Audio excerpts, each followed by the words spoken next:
आइए स्टडी करते हैं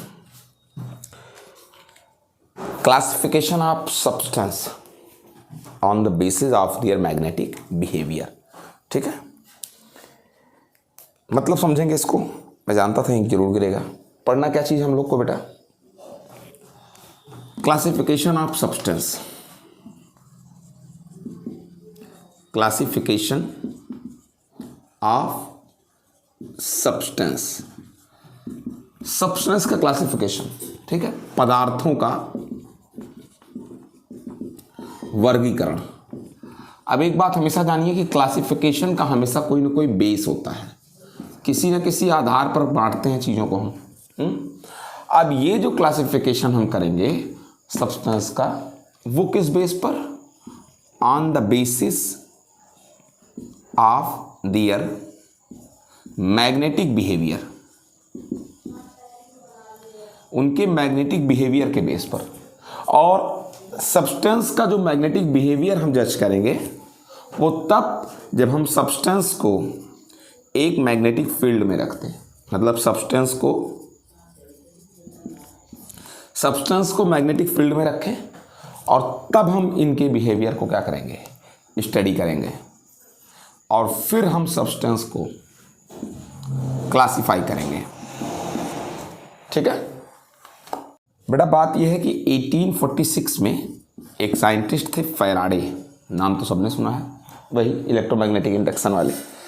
तो फैराडे ने सभी सब्सटेंस को, लकड़ी, कोयला, पानी, metal, non metal, plastic, resin, electron, proton, सबको रखा उन्होंने किसके अंदर, सारे सब्सटेंस को मैग्नेटिक फील्ड में रख दिया। और मैग्नेटिक फील्ड में रखने के बाद फिर उनके बिहेवियर को स्टडी करते थे, उनके मैग्नेटिक बिहेवियर को। अब मैग्नेटिक बिहेवियर क्या है कि उसमें मैग्नेटाइजेशन होता है ऑब्जेक्ट में। मैग्नेटाइजेशन होने का मतलब उसको मैग्नेटिक फील्ड में रखने पर, मैग्नेटिक फील्ड में रखने पर क्या ऑब्जेक्ट भी मैग्नेटाइज हो जाता है, यानी उसका भी बिहेवियर चुंबक के तरीके हो जाता है कि नहीं, इसको देखा। अब हो सकता है कुछ पदार्थ का मैग्नेटाइजेशन ऐसा हो भाई वो भी चुंबकित हो जाते हैं, वो भी क्या हो जाते हो, चुंबकित हो जाते हो। तो इस चीज को स्टडी करके उन्होंने पदार्थों को 3 पार्ट में डिवाइड कर दिया। वो तीनों क्लासिफिकेशन क्या है, किस किस तरीके से उन्होंने पदार्थ को बांटा, मैं इसको पढ़ाता हूँ। ठीक है बेटा, कहते हैं कि अगर पदार्थों को क्लासिफाई करें तो पहला पार्ट उन्होंने कहा प्रतिचुंबकीय पदार्थ। इसको उन्होंने इंग्लिश में क्या लिखा, इसका नाम इंग्लिश में उन्होंने रखा डायामैग्नेटिक सब्सटेंस। Diamagnetic substance. दूसरा उन्होंने कहा अनुचुंबकीय पदार्थ। आराम से नाम क्या दिया, पैरामैग्नेटिक सब्सटेंस। तीसरा लौह चुंबकीय पदार्थ। अभी मैं समझाऊंगा किसको क्या उन्होंने कहा, फेरोमैग्नेटिक।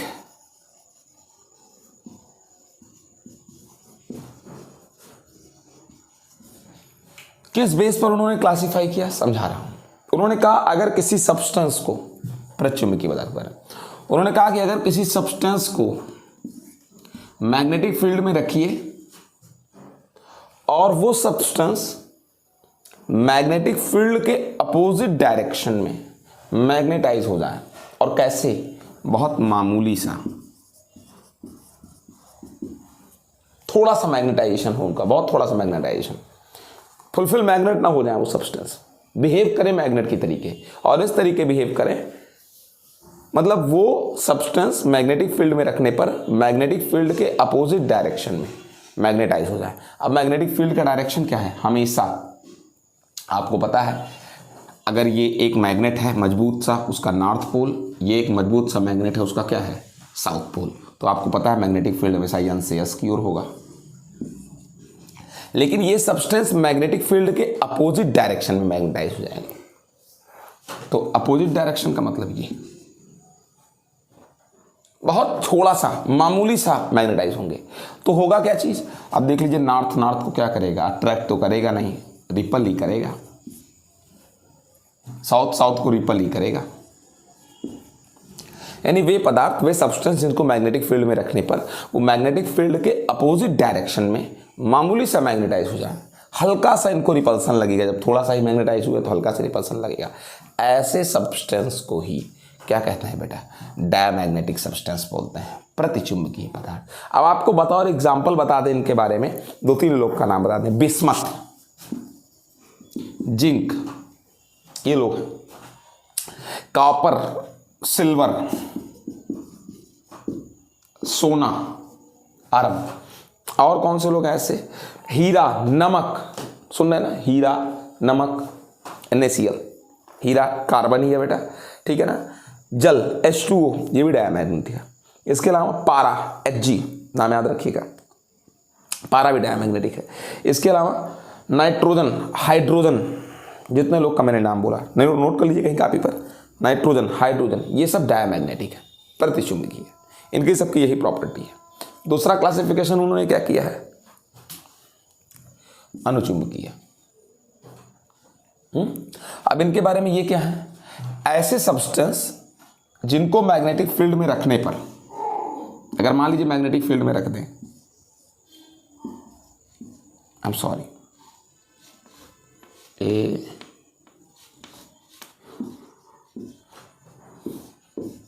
मैग्नेटिक फील्ड है आपका, ये आपको अच्छे से पता है, एन से एस की ओर। कुछ सब्सटेंस ऐसे हैं उनको मैग्नेटिक फील्ड में रखने पर वो मैग्नेटिक फील्ड के डायरेक्शन में बहुत मामूली सा, हल्का सा मैग्नेटाइज हो जाएंगे, इसी के डायरेक्शन में। तो अगर इसी के डायरेक्शन में हो जाएंगे, फील्ड के डायरेक्शन में मैग्नेटाइज हो गया। अब आप देख लीजिए नॉर्थ साउथ को क्या करता है? अट्रैक्ट करेगा, नॉर्थ साउथ को अट्रैक्ट करेगा। लेकिन ये अट्रैक्शन बहुत माइन्यूट सा, मामूली सा होता है, बिल्कुल डायलूट। ऐसे सब्सटेंस को जो मैग्नेटिक फील्ड में रखने पर, किसमें रखने पर?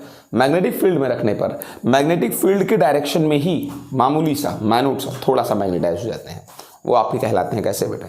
वो हैं आपके पैरामैग्नेटिक, यानी कि अनुचुंबकीय पदार्थ। बताओ एग्जाम्पल बात कर दें इनके बारे में। एल्यूमिनियम, सोडियम, ये लोग वही लोग हैं, सेम बिहेवियर इनका, ठीक है ना। Platinum, manganese, copper chloride, platinum, manganese, copper chloride. और लोग का नाम बता दें आपको इनके बारे में, तो तरल ऑक्सीजन, लिक्विड ऑक्सीजन, ठीक है, ये सब पैरामैग्नेटिक है, अनुचुंबकीय। तीसरे टाइप का जो मटेरियल है जिसको उन्होंने क्लासिफाइड किया, वो तीसरा है बेटा फेरोमैग्नेटिक, लौह चुंबकीय पदार्थ। इनके बारे में क्या बात है? लौह चुंबकीय बारे में, ये वे सब्सटेंस होते हैं, इनको अगर आप मैग्नेटिक फील्ड में रखते हैं, इनको अगर आप मैग्नेटिक फील्ड में रखते हैं, बहुत आराम से करना, इनको अगर आप मैग्नेटिक फील्ड में रखते हैं तो ये भी मैग्नेटिक फील्ड के डायरेक्शन में मैग्नेटाइज होंगे, लेकिन बहुत स्ट्रांगली मैग्नेटाइज हो जाएंगे, बहुत स्ट्रांगली। जैसे अगर इनको आप, ऐसे सब्सटेंस को अगर आप मैग्नेटिक फील्ड में रखते हैं,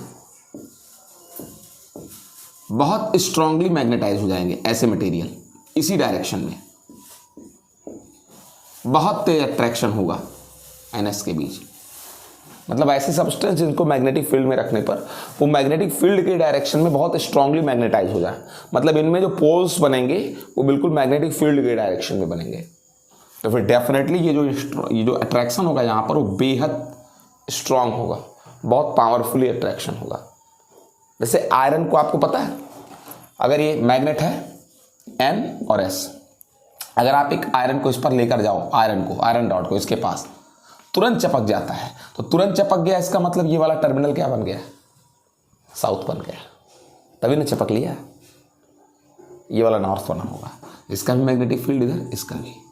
अगर आप आयरन को इधर से चपकाते हो, तुरंत चपक जाता है आयरन मैग्नेट में, इसका मतलब ये नॉर्थ बन गया, क्योंकि नॉर्थ ही साउथ को अट्रैक्ट कर सकता है। तो इनका भी सेम मैग्नेटाइजेशन होता है ऐसे सब्सटेंस का, लौह चुंबकीय पदार्थों का, फेरोमैग्नेटिक सब्सटेंस का, वो भी मैग्नेटिक फील्ड के डायरेक्शन में बहुत स्ट्रांगली, बहुत तेज चपकता है। तो लोहा आपका सबसे अच्छा एग्जाम्पल है। Nickel Ni, cobalt. इसके अलावा लोहे का एक अयस्क है मैग्नेटाइट Fe3O4, ठीक है, ये भी। इसके अलावा और कौन है? फेरिक क्लोराइड FeCl3, आयरन का एक तरीके से कंपाउंड है। ये सब लौह चुंबकीय है। एक इसमें खास बात है, दुनिया का हर सब्सटेंस, इतना ज़्यादा इंक भर जाता है, गिरता रहता है। इनके बारे में एक खास बात कर दें, एक नोट जैसी टॉपिक आपके सर लिखाते होंगे। दुनिया का हर सब्सटेंस, कागज, कपड़ा, सब कुछ डायमैग्नेटिक है। मतलब ये मैग्नेटाइजेशन सभी सब्सटेंस के अंदर है। सारे सब्सटेंस के अंदर डायमैग्नेटिक प्रतिचुंबकत्व है। लेकिन जो पदार्थ अनुचुंबकीय या फेरोमैग्नेटिक दिखते हैं, उसका कारण यह है कि प्रतिचुंबकत्व की अपेक्षा डायमैग्नेटाइजेशन के कंपैरिजन में ये प्रॉपर्टी ये बढ़ जाती है बहुत ज़्यादा। मतलब मेरे अंदर भी डायमैग्नेटाइज हूँ, मैं भी डायमैग्नेटिक सब्सटेंस हूँ, लेकिन मैं तब पैरामैग्नेटिक सब्सटेंस की तरह बिहेव करता हूँ जब मेरे अंदर पैरामैग्नेटिक प्रॉपर्टी या फेरोमैग्नेटिक प्रॉपर्टी डायमैग्नेटिक के कंपैरिजन में बहुत ज़्यादा हो जाती है, अब ज़्यादा हो जाती है। जैसे मेरे अंदर प्रतिचुंबकत्व है, आपके अंदर भी है, मोबाइल के अंदर भी है, कैमरे के अंदर भी है, सबके अंदर है। लेकिन वो पदार्थ तब पैरामैग्नेटिक हो जाता है जब उसके अंदर डायमैग्नेटिक से ज़्यादा प्रॉपर्टी आ जाती है पैरामैग्नेटिक। यानी हर सब्सटेंस डायमैग्नेटिक है, लेकिन वो पैरामैग्नेटिक की तरह बिहेव करता है जब उसके अंदर पैरामैग्नेटिक की प्रॉपर्टी थोड़ी क्या हो जाती है, बढ़ जाती है। ये बात रही पैरामैग्नेटिक के बारे में, ठीक है। कुछ बातें आपको समझाएं, कुछ टर्मिनोलॉजी है, कुछ शब्द हैं जिनको कई बार हमको प्रोनाउंसिएट करना पड़ता है जब हम मैग्नेटिक सब्सटेंस का क्लासिफिकेशन करते हैं या सब्सटेंस को मैग्नेटिक बेस पर क्लासिफाई करते हैं, डिवाइड करते हैं, बांटते हैं। कुछ शब्द हैं जिनकी ज़रूरत बहुत बार पड़ती है। जैसे एक शब्द है, उसका नाम है बेटा चुंबकीय प्रेरण।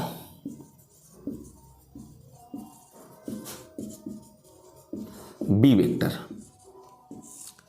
इंग्लिश में इसको बोल सकते हैं आप बेटा मैग्नेटिक इंडक्शन।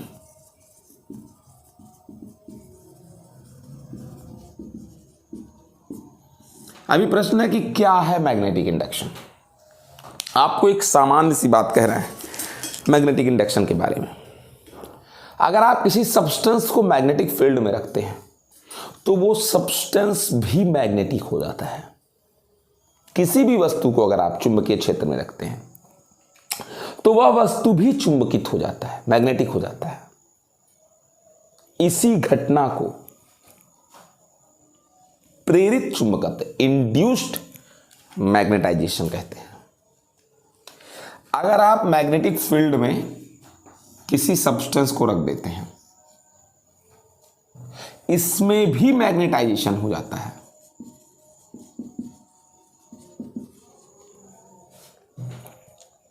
और जब इसमें मैग्नेटाइजेशन हो जाता है, इसी घटना को, इसी हैपनिंग को इंड्यूस्ड मैग्नेटिज्म बोलते हैं, प्रेरित चुंबकत्व बोलते हैं।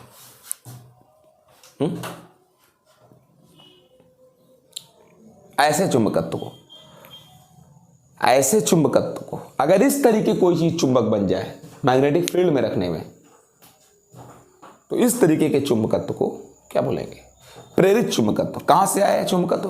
प्रेरण से आया, मैग्नेटिक फील्ड में रखने से आया। ठीक है, आप इस घटना को बोल सकते हो चुंबकीय प्रेरण। मैग्नेटिक, इस घटना को इंडक्शन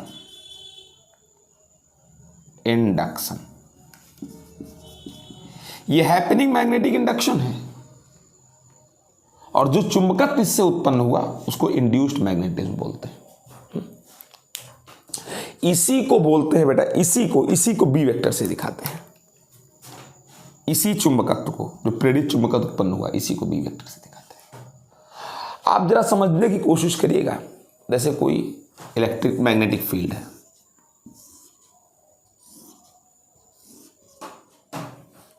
अगर इसमें कोई सब्सटेंस रख दिया जाए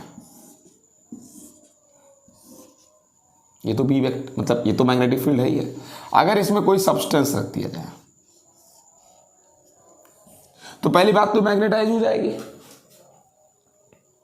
और अगर ये लोहे जैसा पदार्थ है, अनुचुंबकीय या लौह चुंबकीय, फेरोमैग्नेटिक, तो इसमें जो मैग्नेटाइजेशन होगा वो यही होगा जो आप देख पा रहे हैं। अब आप ये सोच कर देखिए एक बार, ये इंडक्शन से मैग्नेटाइज हो गई, इंडक्शन से मैग्नेटाइज हो गई, ठीक है। अब आपको एक चीज बताएं, अब चूंकि मैग्नेटिक फील्ड ने इसको मैग्नेटाइज किया है तो उसी मैग्नेटिक फील्ड के डायरेक्शन में मैग्नेटाइज हो गई है। अब जब ये मैग्नेटाइज हो गई तो ये खुद भी तो एक मैग्नेट बन गए। एक तो इसमें वो फील्ड लाइंस जा रही हैं जो outer electric field, external electric field की है, मैग्नेटिक फील्ड की, आई एम सो सॉरी, ये तो एक्सटर्नल मैग्नेटिक फील्ड है जिसकी लाइंस इसमें से जा रही हैं। अब जब ये खुद मैग्नेटाइज हो गए तो इनसे भी फ्लक्स लाइन निकलेंगी, नॉर्थ से निकलेंगे साउथ में जाएंगी।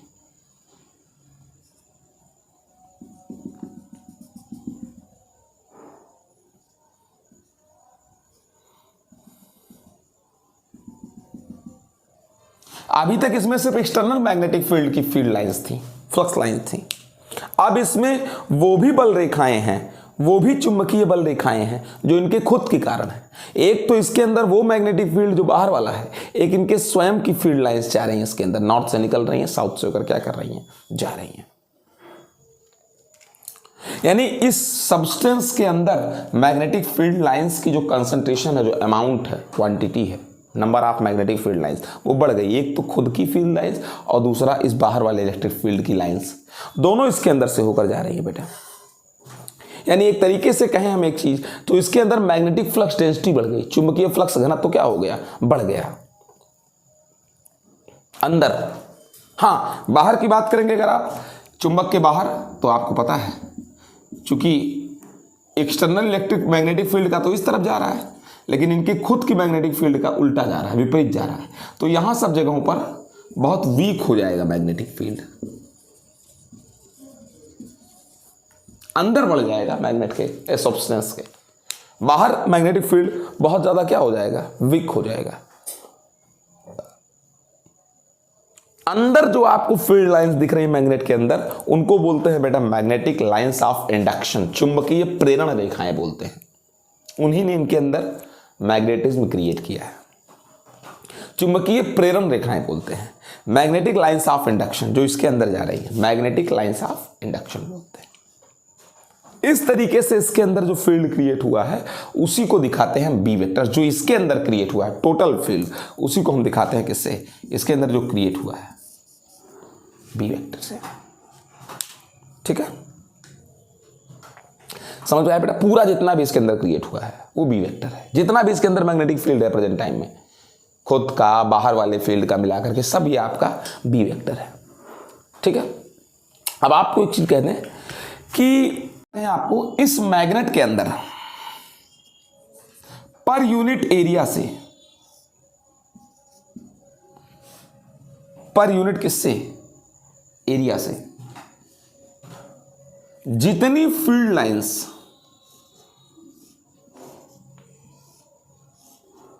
पास हो रही हैं, वो चाहे इसके खुद के कारण हो ये वाली, और चाहे ये एक्सटर्नल मैग्नेटिक फील्ड वाली, इस मैग्नेट के पर यूनिट एरिया से जितनी, और वो ये एरिया जो होगा वो मैग्नेट के परपेंडिकुलर होगा, मैग्नेट के परपेंडिकुलर होगा एरिया।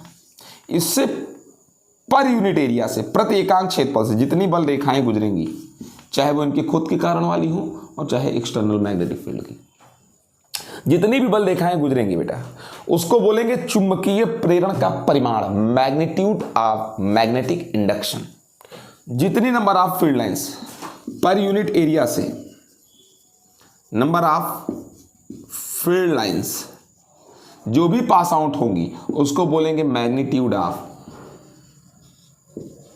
Magnetic induction. चुंबकीय प्रेरण का परिमाण बोलेंगे उसको बेटा। समझ सके। या फिर एक शब्द और बोल सकते हैं, चुंबकीय फ्लक्स घनत्व बोल सकते हैं, प्रति एकांक क्षेत्रफल से गुजरने वाली बल रेखाओं की संख्या। चुंबकीय फ्लक्स घनत्व बोलते हैं, फ्लक्स घनत्व। आपको ये तो पता ही है। फ्लक्स किससे दिखाते हैं? फाई से दिखाते हैं।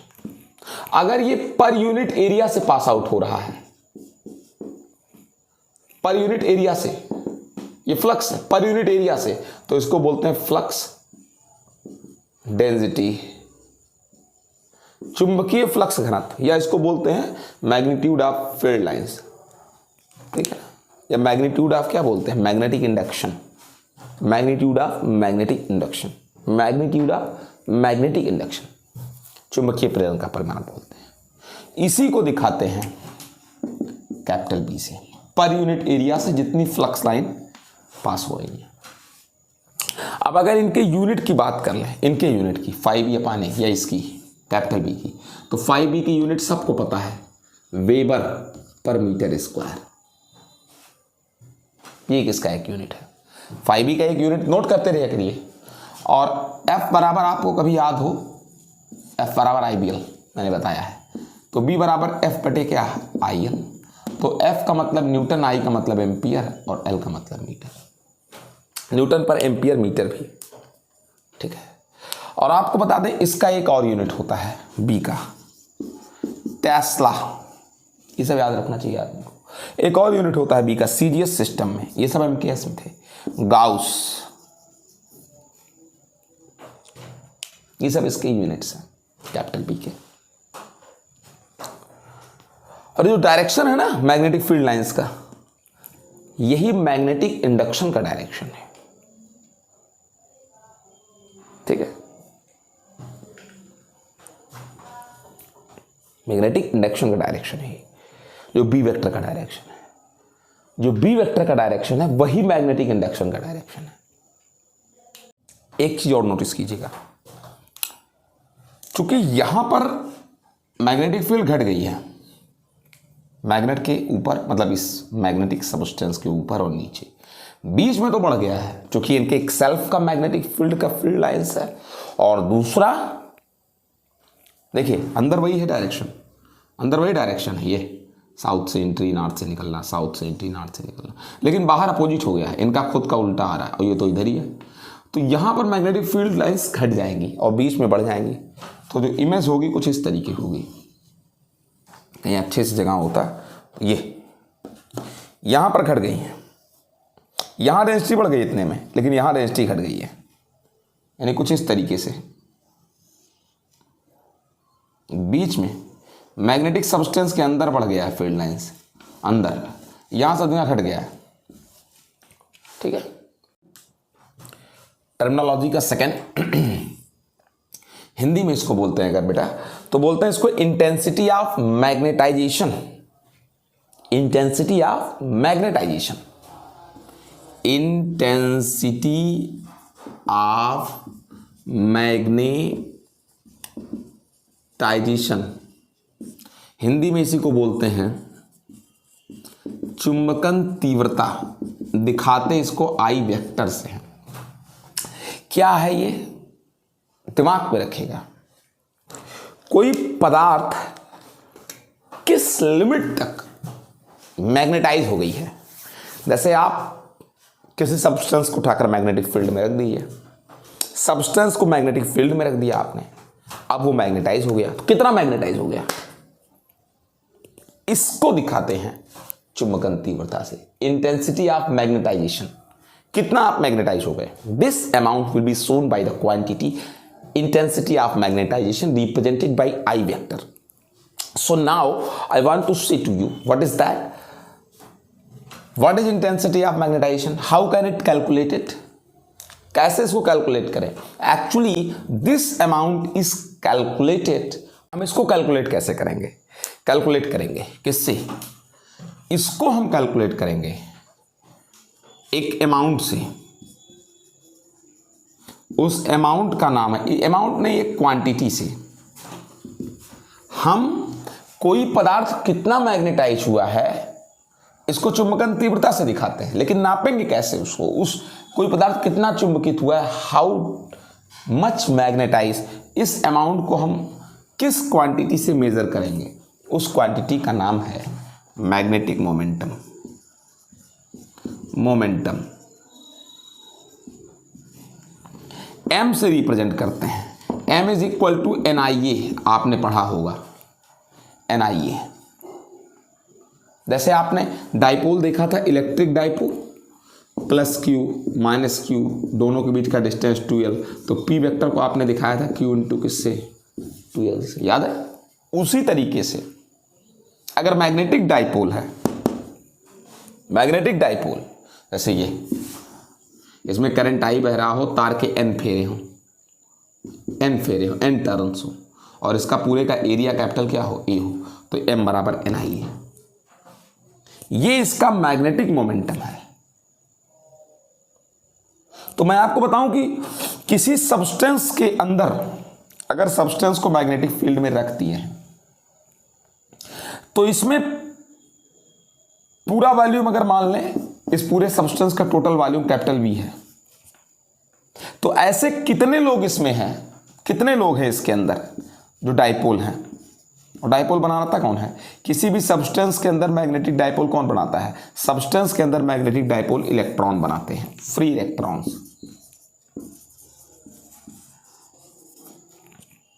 या इलेक्ट्रॉन्स कह दीजिए। हर इलेक्ट्रॉन एक डाइपोल है। चुंबकीय पदार्थ का इलेक्ट्रॉन भी चुंबक है। अगर मैं चुंबक हूं तो मेरा खून भी चुंबक है, मेरे खून में भी नॉर्थ और साउथ है, तो ऐसे हर इलेक्ट्रॉन एक डाइपोल है, ठीक है ना? तो एक प्रश्न, हर इलेक्ट्रॉन एक डाइपोल है, इसको समझना बहुत थोड़ा बहुत जरूरत है, बहुत आवश्यक भी है। हर इलेक्ट्रॉन एक डाइपोल है। जैसे ये है, इसमें इलेक्ट्रॉन है, ये सब छितरे बितरे हैं रैंडमली। अब मैग्नेटिक फील्ड में रखे पूरे सब्सटेंस को उठाकर, किसमें रखे? मैग्नेटिक फील्ड में। अब आपको पता है, आपको पढ़ाया होगा कि जब इलेक्ट्रिक फील्ड में आप डाइपोल को रखते हो, या पढ़ाया गया होगा, आपके सर ने पढ़ाया होगा, इलेक्ट्रिक फील्ड में अगर आप डाइपोल को रखते हो -Q और +Q, याद होगा, तो ये डाइपोल घूम जाता हो, घूम करके इलेक्ट्रिक फील्ड के डायरेक्शन में चला जाता है। खुद ही घूमा, इसी इलेक्ट्रिक फील्ड ने घुमाया और मैग्नेटिक फील्ड के डायरेक्शन, इलेक्ट्रिक फील्ड के डायरेक्शन में ले आया। ऐसे बिल्कुल इसी तरीके से अगर आप एक मैग्नेटिक फील्ड में एक रॉड मैग्नेट को रख देते हैं, एक रॉड मैग्नेट को, दंड चुंबक को किसमें रख देते हैं? मैग्नेटिक फील्ड में। बार मैग्नेट को, रॉड मैग्नेट है, बार मैग्नेट, तो ये भी क्या होता है? रोटेट होता है, और ये भी मैग्नेटिक फील्ड के डायरेक्शन में चला आता है। सेम यही काम इलेक्ट्रॉन्स के साथ होता है, जो लोहे के अंदर है, मैग्नेटिक सब्सटेंस के अंदर। जो इलेक्ट्रॉन ऐसे ऐसे आड़े बाड़े तिरछे पड़े हैं, जैसे घर में सब इधर उधर लस्त पस्त पड़े हों, कोई मुड़वारी, कोई गुड़वारी, कोई मूड़ भारी, कोई गोड़ भारी, कोई कुछू भारी, पिछवाड़ा भारी, ऐसे लोग जो हैं कमरे में पिताजी घुसे या कोई अच्छा आदमी घुसे या कोई आप जिससे डरते हो, तो सब लोग एक डायरेक्शन में सही सो जाओगे, सबका मूड मुड़वारी, सबका गोड़ गोड़वारी, यानी आप लोग एक डायरेक्शन में सब लोग हो गए। स्ट्रेट क्लास में सब लड़के कूद रहे हैं, बहलई कर रहे हैं, इधर उधर दच्चियाई कर रहे हैं, टीचर घुसा, सब आगे देखने लगे, सब एक डायरेक्शन में आ गए। दिस इज कॉल्ड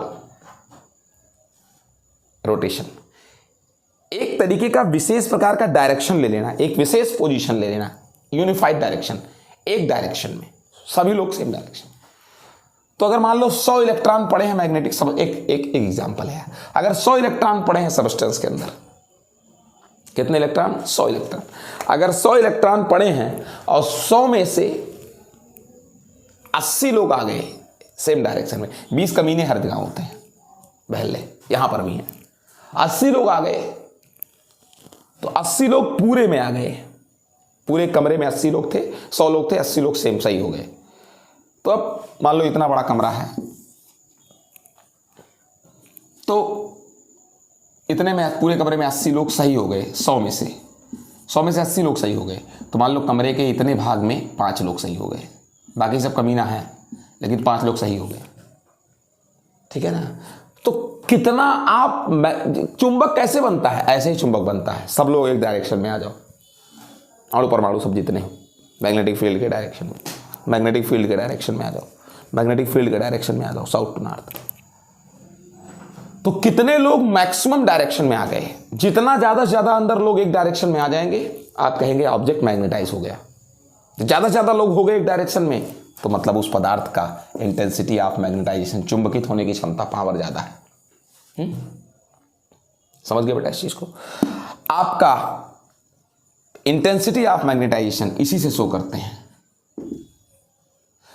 अगर कह दें कि इस मैग्नेट का पूरा वॉल्यूम कैपिटल कितना है, V है, तो पर यूनिट वॉल्यूम में नंबर ऑफ मैग्नेटिक डाइपोल, या फिर पर यूनिट वॉल्यूम में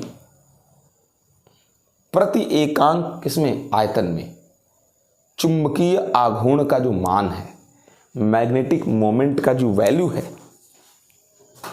उसी से बताते हैं कितने कमीने पर यूनिट वॉल्यूम में, प्रति एकांक आयतन में, 1 मीटर क्यूब में कितने कमीने एक डायरेक्शन में आ गए। ज्यादा से ज्यादा लोग आ गए तो फिर इसका मतलब उसके अंदर बहुत ज्यादा मैग्नेटाइजेशन होगा। कम से कम लोग आए तो मतलब उसके अंदर मैग्नेटाइजेशन कम होगा। अभी आपको बता दें इसका यूनिट, तो आप m का यूनिट रख दीजिए। m का यूनिट सबको पता है, NIA। n का कोई यूनिट नहीं है, एम्पियर, और a का मतलब मीटर स्क्वायर, तो एम्पियर मीटर स्क्वायर, और वॉल्यूम का होता है मीटर क्यूब, कट जाएगा, एम्पियर पर मीटर। ये है आपका I वेक्टर का इंटेंसिटी, उसी डायरेक्शन में जिस डायरेक्शन में मैग्नेटिक क्या मोमेंटम, वेक्टर क्वांटिटी है। ये यूनिट आपको बता दिया बेटा, ठीक है। तीसरा क्या है, चुंबकीय तीव्रता।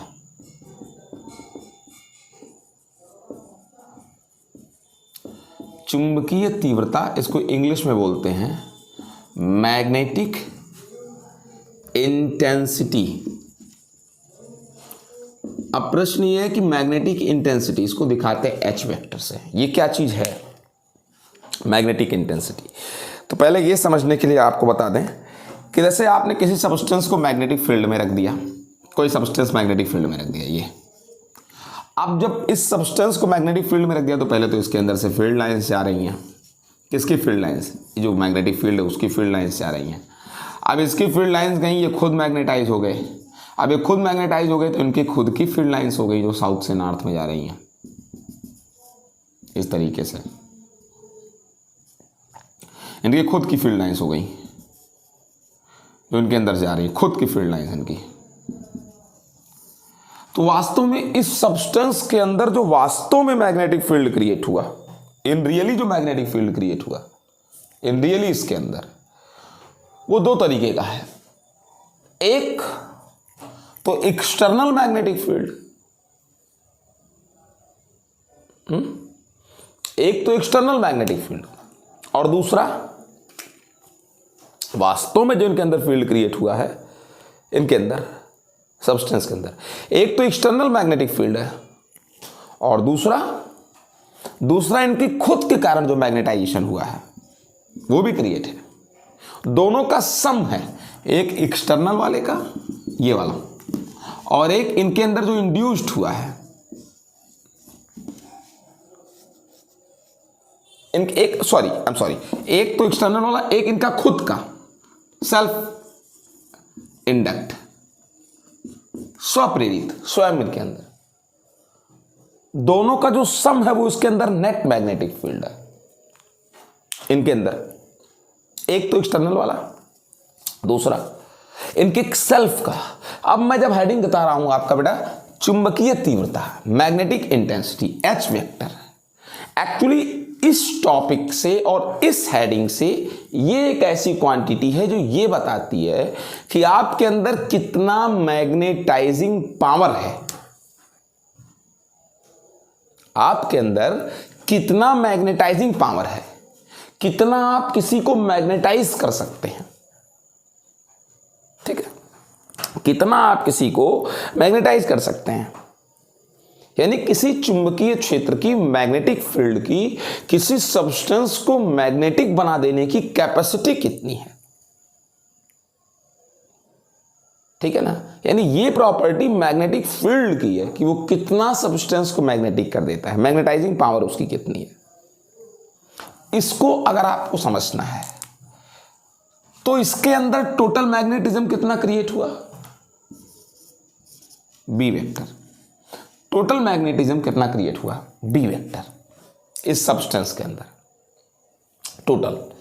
लेकिन फिर भी आप इसको डिवाइड करेंगे म्यू नॉट से, क्यों, आगे चलकर आपको क्लियर हो जाएगा क्यों। तो एक तरीके से ये निर्वात की वैक्यूम के कंपैरिजन में, जैसे वैक्यूम निर्वात में कितना चुंबकत्व उत्पन्न होता है उसकी तुलना में, निर्वात की तुलना में कोई पदार्थ, जैसे निर्वात में कितना चुंबकत्व उत्पन्न हुआ, फिर लोहे में कितना उत्पन्न हुआ, डेफिनेटली लोहे में ज़्यादा होगा। तो ये निर्वात की मतलब तुलना में वैक्यूम के कंपैरिजन में किसी सब्सटेंस में कितना मैग्नेटिक इंडक्शन हुआ, कितना वो प्रेरित चुंबकत्व अपने अंदर लिया, कितना उसके अंदर चुंबकत्व उत्पन्न हुआ, कितना प्रेरण है उसके अंदर सब्सटेंस के अंदर मैग्नेटिक फील्ड में रखने पर, उसमें से आप, अब इसमें दोनों चीज आ गए हैं। कौन कौन चीजें, खुद का इनका है इनके अंदर बी में, स्वयं का है इनका, और किसका है, एक स्वयं का है और एक एक्सटर्नल का है। इसमें से इनके स्वयं को माइनस कर दीजिए, खुद कितना है मैग्नेटाइज हो गए। मुझको आपने आग में रख दिया, एक तो आग वाली गर्मी मेरे अंदर और एक मेरी खुद की गर्मी, तो आग वाले ने हमको कितना दिया है, मेरी वाली को घटा दीजिए। उसमें से मेरे पास टोटल 500 है, हो सकता है 400 आग वाले ने दिया और 100 मेरी गर्मी हो, तो 400 वाला घटा दो, 400 जो बचेगा वो मैग्नेटिक फील्ड ने मुझको प्रोवाइड किया है। तो इनकी खुद की मैग्नेटिक इंटेंसिटी को आप क्या कर दीजिए बेटा, घटा दीजिए। इंटेंसिटी ऑफ मैग्नेटाइजेशन की स्वयं की, उसको माइनस कर दीजिए, तो कितना फील्ड ने दिया है वो निकल आएगा। तो टोटल में से इनकी स्वयं वाला घटा दो तो कितना फील्ड ने दिया है, उसी को एच वेक्टर से शो करते हैं। ये बेटा आपका अब ये तो बता दे रहे हैं, आई का भी क्या निकलवाए थे हम, आई का निकलवाए थे हम m अपान क्या v। तो m का क्या था, एम्पियर मीटर स्क्वायर, v का क्या था, metre cube, ampere per metre. जो i का यूनिट वही इसका यूनिट, वही इसका यूनिट। अबे गधे में से गधे तो घट सकता है, तो आंसर भी गधा ही आएगा। तो जो गधे का यूनिट वही इसका यूनिट, वही इसका यूनिट है, तो फर्स्ट ईयर में पढ़े होगे। तो एम्पियर पर मीटर इसका यूनिट है, ठीक है बेटा, एक यूनिट। और एक और मात्रक भी है इसका सीजीएस में, ऑस्टैट, ऑस्टैट भी एक यूनिट है इसका, एच वेक्टर का बेटा। तो आई का भी आप कह सकते हो, बड़ी बात नहीं, लेकिन एच के लिए ऑस्टैट को यूज करते हैं, ठीक है। चुंबकशीलता, चुंबकशीलता इंग्लिश में इसको बोलते हैं मैग्नेटिक परमिएबिलिटी।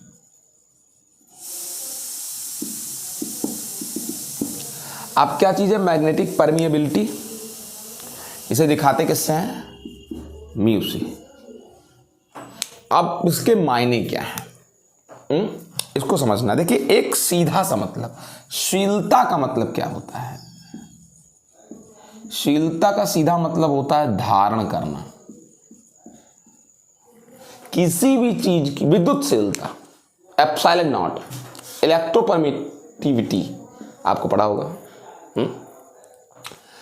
तो शीलता का मतलब धारण करना। अब ऐसे चुंबकशीलता, तो कोई चीज कितना चुंबकत्व अपने अंदर क्या कर सकती है, धारण कर सकती है। तो कितना का जवाब हमेशा तुलना से मिलता है, बहुत सीधी सी बात है, ये फिजिक्स की सबसे हिट लाइन है। कितना, कितना का जवाब किससे मिलता है, तुलना से मिलता है। कितना आलू खाए, 1 किलो, तो 1 किलो तौले ही तो किसी चीज से तुलना ही तो की है, सेम कहानी है। आप कितना चुंबकत्व धारण कर सकते हैं, कितना विद्युतीय गुण अपने अंदर धारण कर सकते हैं, कितना मैग्नेटाइज प्रॉपर्टी, मैग्नेटिक प्रॉपर्टी अपने अंदर कैपेसिटेट कर सकते हैं, ये चीज डिपेंड करती है कंपैरिजन कराने पर। समझे ऐसे, ये मैग्नेटिक फील्ड है, हवा में मैग्नेटिक फील्ड लाइंस जा रही हैं, मैग्नेटिक फील्ड लाइंस जा रही हैं, ये आपका मैग्नेटिक पोल्स हैं, एनसेस। अगर आप गलती से इसमें एक आयरन की रॉड रख दे, तय है ये साउथ बन जाएगा और ये नॉर्थ। खुद में इनके अंदर मैग्नेटाइजेशन आ गया, ये खुद मैग्नेटिक हो गए सब्सटेंस, लोहा मैग्नेटाइज हो गया, चुंबकत्व हो गया। अब उसकी खुद की बल रेखाएं नॉर्थ से निकलेंगी और साउथ से जाएंगी। खुद की इनकी बल रेखाएं, फील्ड लाइंस नॉर्थ से निकलेंगी, साउथ से जाएंगी, नॉर्थ से निकलेंगी, साउथ से जाएंगी, नॉर्थ से निकलेंगी, साउथ से जाएंगी। अब इनके अंदर मैग्नेटिक फील्ड का अमाउंट बढ़ गया, इनके अंदर मैग्नेटिक फील्ड लाइंस का अमाउंट बढ़ गया, ज़्यादा मैग्नेटिक फील्ड लाइंस जाने लगी, एक तो एक्सटर्नल फील्ड वाली और एक self inductive electric magnetic field के कारण।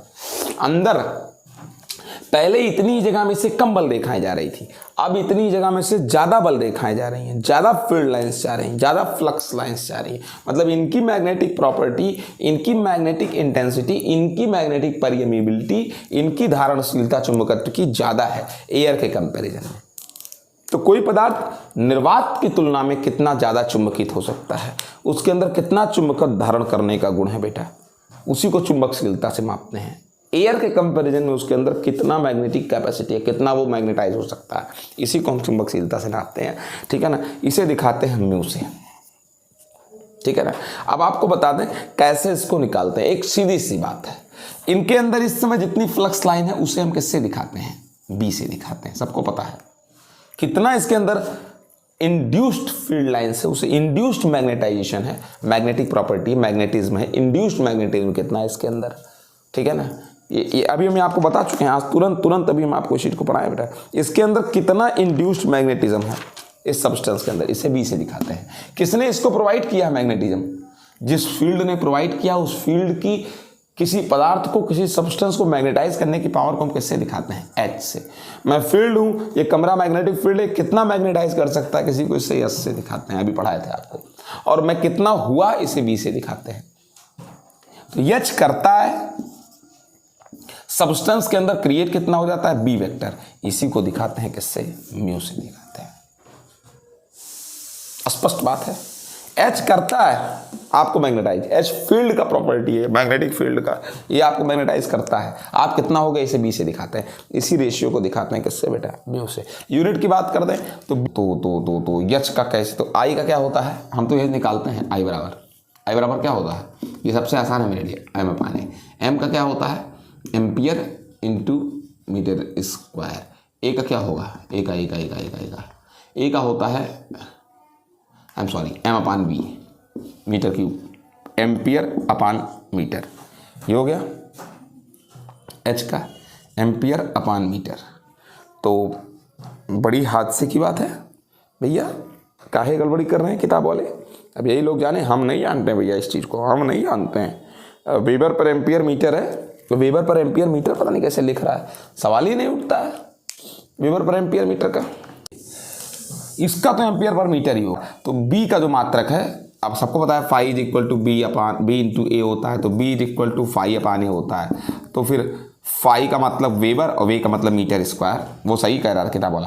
तो किसका मतलब, बी का मतलब वेबर पर मीटर स्क्वायर, और ये एम्पियर पर मीटर, 1 मीटर से 1 मीटर कट जाएगा, तो वेबर मीटर ऊपर जाएगा तो मीटर इनवर्स, और एम्पियर ऊपर जाएगा तो एम्पियर भी क्या, इनवर्स। सही कह रहा, बिल्कुल यही इसका यूनिट है, ये इसका यूनिट है। ठीक है, अभी एक और यूनिट इसका निकाल देते हैं, म्यू का। बी अपान क्या था बेटा, एस था, तो बी का एक और यूनिट क्या हो सकता है, आपको पता है बी बराबर हो सकता है एफ अपान आई इंटू एल। तो Newton per ampere metre, metre एक ये, और एच का तो अभी आप निकाला है एम्पियर पर मीटर, ठीक है ना, एम्पियर पर मीटर। तो ये न्यूटन है ही है, एम्पियर का क्या हो जाएगा, स्क्वायर हो जाएगा, और मीटर अगर ऊपर चला जाए इसमें तो क्या हो जाएगा, metre square. Newton per ampere square metre square, newton per ampere metre मेरे पल्ले नहीं पड़ रहा है, ये मेरे पल्ले पड़ रहे हैं। अब मेरे पल्ले पड़ रहा है कि मीटर क्या हो जाएगा, कैंसिल हो जाएगा। मीटर कैंसिल हो जाएगा भैया, न्यूटन पर metre, ampere per metre cancel, Newton per ampere square, ये सही है यूनिट। ठीक बेटा, फिट एक वर्ड और है बेटा, आपेक्षिक चुंबकशीलता,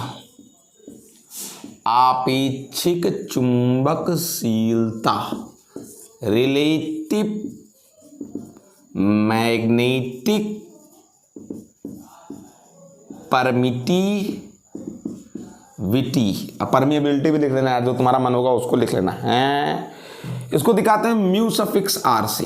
अब इसको समझना पड़ेगा भाई। हम कहते हैं वैक्यूम में कितना मैग्नेटिक क्रिएट हो सकता है, कितना मैग्नेटिज्म क्रिएट हो सकता है, मेरी कितनी क्षमता है चुंबकत्व ग्रहण करने की, मैं निर्वात हूं, इसको म्यू नॉट से शो करते हैं। लोहा, चांदी, सोना, आप, हम या फिर कोई भी सब्सटेंस कितना अपने अंदर चुंबकत्व मैग्नेटिज्म धारण कर सकता है, कैपेसिटेट कर सकता है, ठीक है ना, कितना मैग्नेटिज्म गेन कर सकता है, मतलब पदार्थ की चुंबकशीलता कितनी है उस वस्तु की। तो वस्तु की चुंबकशीलता निर्वात के सापेक्ष, the magnetic permittivity of substance in comparison in respect of vacuum is called the relative permittivity, represented by mu r, have no any unit, this is dimensionless, okay, and also you can show this by, मैं लोहा हूं, मुझको magnetic field में रखो, मैंने कितना magnetism create किया, मेरे अंदर कितना प्रेरित चुंबकत्व है, मेरे अंदर कितना इंड्यूस्ड मैग्नेटिज्म है। बी, पदार्थ की चुंबकीय क्या प्रेरित चुंबकत्व, पदार्थ का प्रेरित चुंबकत्व कि पदार्थ के अंदर कितना मैग्नेटिज्म है, और साथ ही साथ एक चीज और, निर्वात के अंदर उसकी तुलना में, ठीक है, एक सीधे सीधे शब्दों में अगर कहें कि किसी पदार्थ को चुंबकीय क्षेत्र में रखने पर, यानी substance placed in the magnetic field have magnetic flux density in comparison to magnetic flux density of vacuum is also called magnetic relative magnetic permeability।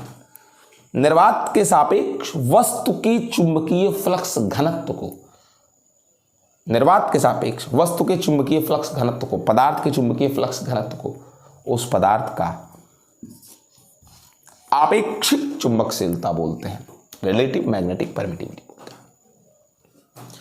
अगर आपके अंदर मैग्नेटिक प्रॉपर्टी को वैक्यूम से कंपेराइज किया जाए, कंपैरिजन किया कर दिया जाए, तो आपकी आपेक्षिक चुंबकशीलता म्यू आर से दिखाया जाता है, ठीक है ना।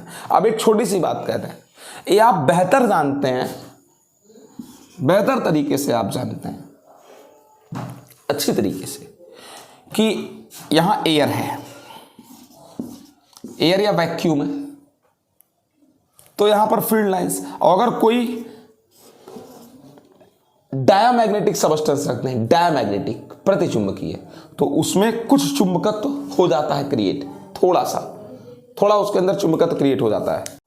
तो डायामैग्नेटिक सब्सटेंस जब आपने रखा, तो इसके अंदर जो मैग्नेटिज्म क्रिएट हुआ वो अपोजिट डायरेक्शन में क्रिएट हुआ।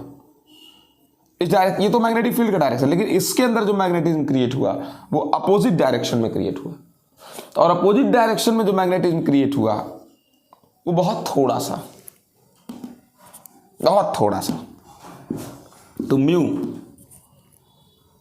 बहुत थोड़ा सा, और जो पीछे की दिशा में बहुत थोड़ा सा, इधर जो मैग्नेटिज्म क्रिएट हुआ उल्टा, अगर डायमैग्नेटिक बहुत थोड़ा सा, और ये तो बहुत ज्यादा हाई है चाप की निर्वात में, जब यहाँ कुछ नहीं था, ये भी नहीं रखा था, निर्वात था, तो बहुत ज़्यादा था ये, तो जो इसका रिजल्ट आएगा, अब ये बहुत कम है, म्यू बहुत कम है, डायमैग्नेटिक सब्सटेंस अपोजिट डायरेक्शन बहुत थोड़ा सा, बहुत कम है in comparison to mu naught. तो mu upon mu naught is less than 1, कम ही रहेगा।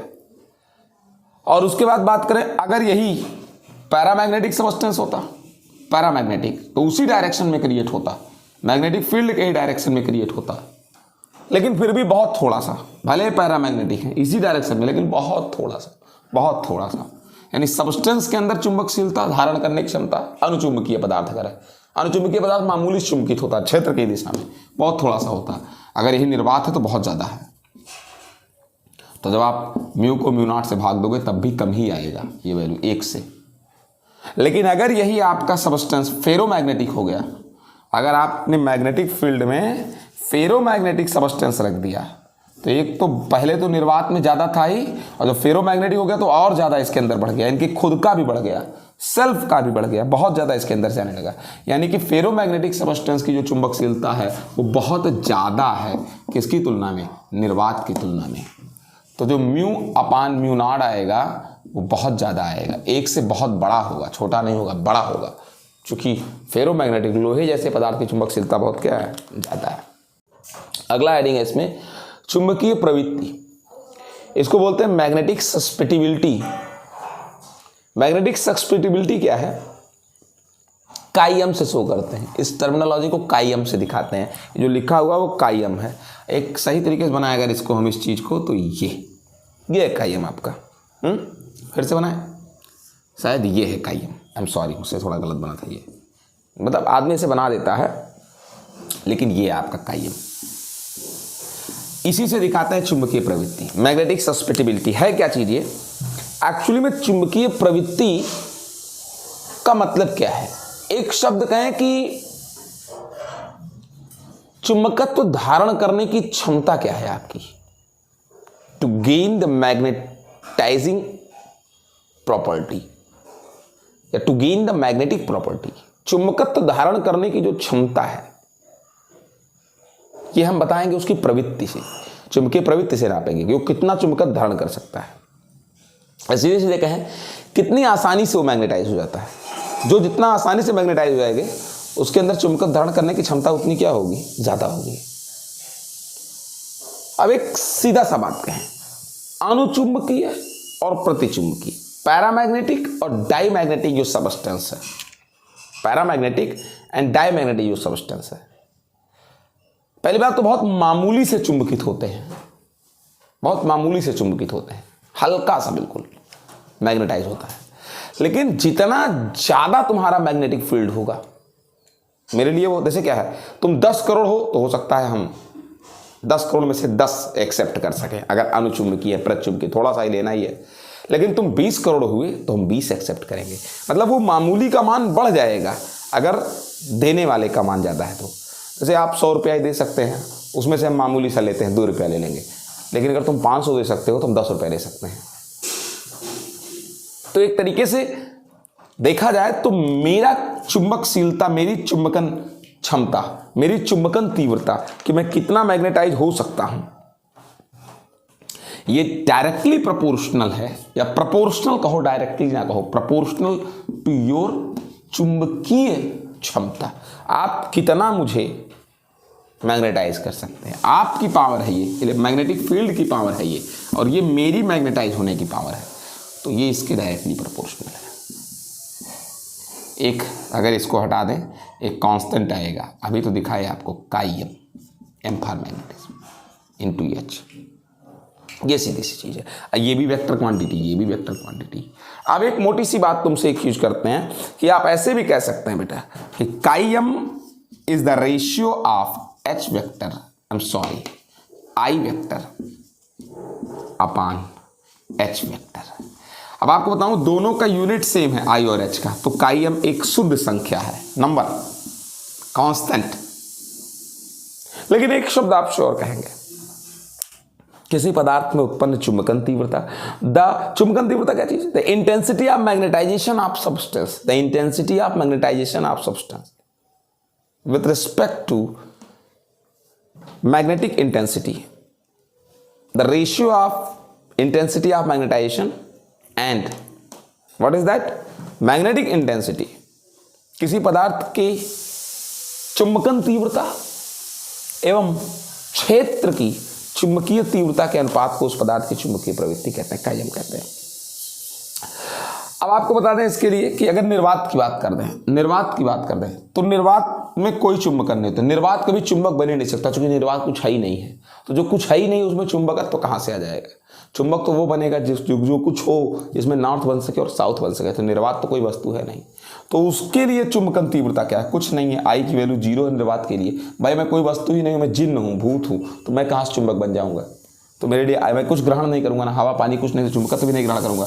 आई की वैल्यू 0 अपान एच, तो वैल्यू 0 आएगी। निर्वात की चुंबकीय प्रवृत्ति का एम की वैल्यू 0 है, ठीक है ना। अब इस तरीके से आप जो क्लासिफिकेशन है सब्सटेंस का, उसको आप काइम के बेस पर भी रिकॉग्नाइज कर सकते हो। जैसे अनुचुंबकीय पदार्थ है, पैरामैग्नेटिक, हाँ अनुचुंबकीय, तो उनके लिए काइम की वैल्यू आपको समझाने की कोशिश करते हैं। भैया पहली बात तो आई अपान एच दोनों वेक्टर है, तो जो एच का जो फील्ड का डायरेक्शन है वही डायरेक्शन अनुचुंबकीय पदार्थ का भी होता है। अनुचुंबकीय पदार्थ उसी डायरेक्शन में मैग्नेटाइज होता है जिधर फील्ड है, मतलब दोनों सेम डायरेक्शन में। तो ये प्लस तो ये भी प्लस, तो फिर मतलब काई एम की वैल्यू अनुचुंबकीय वस्तु के लिए पॉजिटिव होगा। और संख्या वैल्यू कितनी होगी काई एम की? काफ़ी कम होगी। पूछे कैसे काफ़ी कम होगी काई एम की वैल्यू? इसलिए काफ़ी कम होगी, काई एम की वैल्यू। क्यों काफ़ी कम होगी? क्योंकि बहुत थोड़ा सा ही चुंबकित होता ही है। यानी कि मेरी क्षमता है 50,000 तो तुम 50 के बराबर चुंबकित होगे, तो इसलिए काई एम की वैल्यू कम और पॉजिटिव होगी। अनुचुंबकीय, अब बात करते हैं फेरोमैग्नेटिक की। तो फेरोमैग्नेटिक लौ चुंबकीय बहुत ज़्यादा, तुम्हारी देने क्षमता एच मैं तुमसे भी 5 गुना ज़्यादा ले लूँगा, 5H। तो और डायरेक्शन सेम रहता है। मतलब लौ चुंबकीय का सब कुछ अनुचुंबकीय से बहुत ज़्यादा होता है और नेचर सेम होता है। जो पदार्थ अनुचुंबकीय है, अनुचुंबकीय की ही सारी प्रॉपर्टी, पैरामैग्नेटिज्म की सारी प्रॉपर्टी में 50 गुना ज़्यादा गेन कर लूँगा, तो फिर मैं फेरोमैग्नेटिज्म हो जाऊँगा। ठीक है ना? तो फिर फेरोमैग्नेटिज्म की बात करें, फेरोमैग्नेटिज्म के लिए काई एम की बात करें तो आई का डायरेक्शन मतलब पदार्थ, इस कलम उसी दिशा में मैग्नेटाइज होगा जिधर मैग्नेटिक फील्ड है। तो प्लस ये भी तो ये भी प्लस, और काई एम की वैल्यू बहुत बढ़ जाएगी क्योंकि तुम दे 10 सकते हो, मैग्नेटिक फील्ड दे 10 सकता है तो लेगा 50। ठीक है ना? डायमैग्नेटिक, उसके बारे में बात बताते हैं। डायमैग्नेटिक क्या है? जो विपरीत दिशा में मैग्नेटाइज हो जाता है। फील्ड इधर है तो सब्सटेंस अपोजिट डायरेक्शन में इधर, यानी आई इस तरफ और एच इस तरफ। तो फिर ये अगर ये प्लस तो ये माइनस, या फिर ये प्लस तो ये माइनस। ये भाई अगर फील्ड इस तरफ है तो उसको प्लस मिलो, तो वस्तु इधर मैग्नेटाइज हो रहा है तो उसको माइनस मिलो। तो यानी उसके लिए जो काई एम की वैल्यू होगी वो निगेटिव होगी और काफ़ी कम होगी। क्यों? क्योंकि डायमैग्नेटिक सबस्टेंस भी बहुत थोड़ा सा मैग्नेटाइज होता है। 10 देने की क्षमता है फील्ड की, तो वो अपोजिट डायरेक्शन में 1 के बराबर होगा, तो उसके लिए भी काई एम की वैल्यू कम ही होगी। तो इस तरीके से पैरामैग्नेटिक के लिए कितना होगा? पैरामैग्नेटिक के लिए क्या होगा? पॉजिटिव होगा। डायमैग्नेटिक के लिए क्या होगा? नेगेटिव होगा। फेरोमैग्नेटिक के लिए होगा पॉजिटिव होगा, बड़ी संख्या में पॉजिटिव। अभी एक टॉपिक और थोड़ा सा न्यूमेरिकल्स के लिए, वैसे इतना टफ न्यूमेरिकल इंटरमीडिएट में नहीं है बेटा। आपेक्षिक चुंबकशीलता,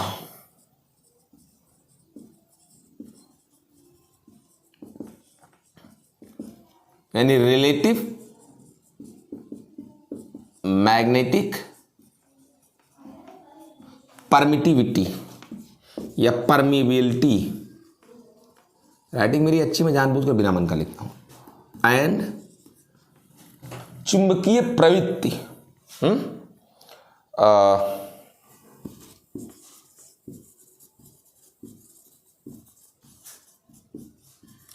इंग्लिश में बोलते हैं, अनुकरण धीमे कर दें, मैग्नेटिक,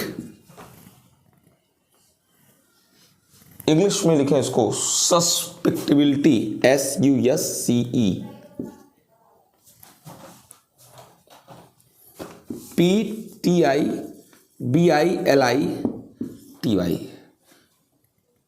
काई एम, इन दोनों में रिलेशन चाहिए आपको, यानी म्यू आर और काई एम में रिलेशन। ये सिंपल बहुत है। क्या है? आपको ये अच्छे से पता है क्या बेटा, कि H vector is equal to B vector upon mu minus क्या बेटा? I, और उसके बाद I के ऊपर भी वेक्टर हटा दीजिए, B upon mu minus I, mu का मल्टी कर दीजिए दोनों तरफ, mu H B minus I mu, ऐसे दोनों को एक साथ कर लीजिए आप। दोनों इसको इधर ले आइए, फिर दोनों से म्यू कॉमन कर लीजिए, तो हो जाएगा H प्लस क्या? I हो जाएगा। म्यू इसको आप म्यू नॉट कर सकते हैं, निर्वात की चुंबकशीलता कह सकते हैं, तो म्यू नॉट निर्वात की चुंबकशीलता, ऐसे भी तो म्यू नॉट, H तो H है ही है। I के बारे में अगर आपको थोड़ी सी जानकारी हो तो मैंने आपसे कहा था कि I is equal to chi M into H, रख दीजिए। दोनों में से H कॉमन कर लीजिए। बेटा B बराबर अगर किसी को पता हो, ये आपको बताया होगा मैंने, B upon B nought is equal to mu R होता है, निर्वात का मैग्नेटिक फ्लक्स डेंसिटी और ये सबस्टेंस का। तो आप B बराबर लिख सकते हैं mu R into B nought. ये मतलब b बराबर ये यहाँ पर आपको कहीं कुछ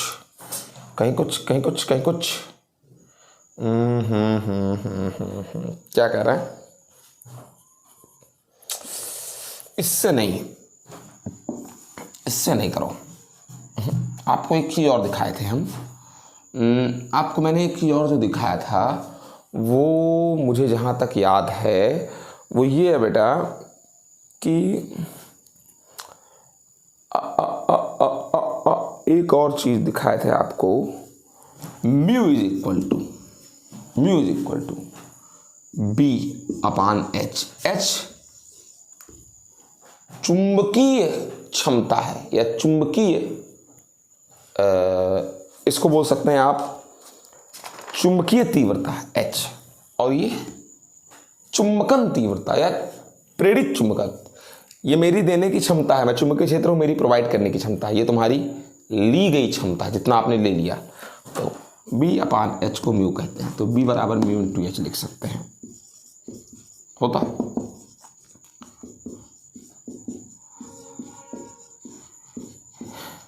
म्यू नॉट को नीचे ले आओ, इसकी वैल्यू म्यू आर होती है, म्यू आर 1 प्लस का ये हो गया बेटा, ठीक है, रिलेशन आ गया।